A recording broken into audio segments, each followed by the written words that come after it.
Assalamualaikum warahmatullahi wabarakatuh. Selamat datang di channel Pencari Janda Muda yang memberikan informasi tentang janda-janda Nusantara. Untuk kalian para pencari janda, kami akan memperkenalkan janda cantik, kaya, dan masih muda yang mungkin cocok dengan kriteria Anda.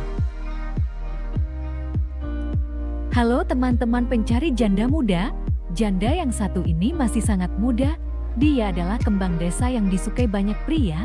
Langsung saja simak perkenalan dan pesan-pesan dari janda muda ini. Assalamualaikum Mas, perkenalkan namaku Sulfi Mas. Aku janda belum punya anak.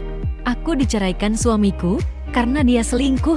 Aku siap untuk melayanimu lahir dan batin Mas. Aku mau nyari jodoh yang baik, setia, dan bertanggung jawab Mas.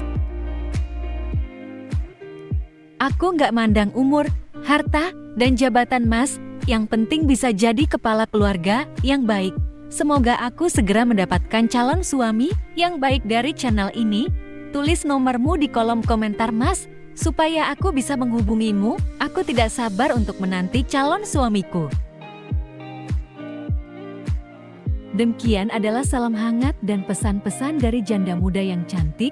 Jika teman-teman berminat untuk menikahinya, langsung saja tulis nomor WA kamu di kolom komentar, supaya mbak jandanya bisa memilih dan segera menemukan jodohnya yang baik. Amin ya robbal alamin. Terima kasih telah menonton video ini. Semoga kamu cocok dengannya. Wassalamualaikum warahmatullahi wabarakatuh.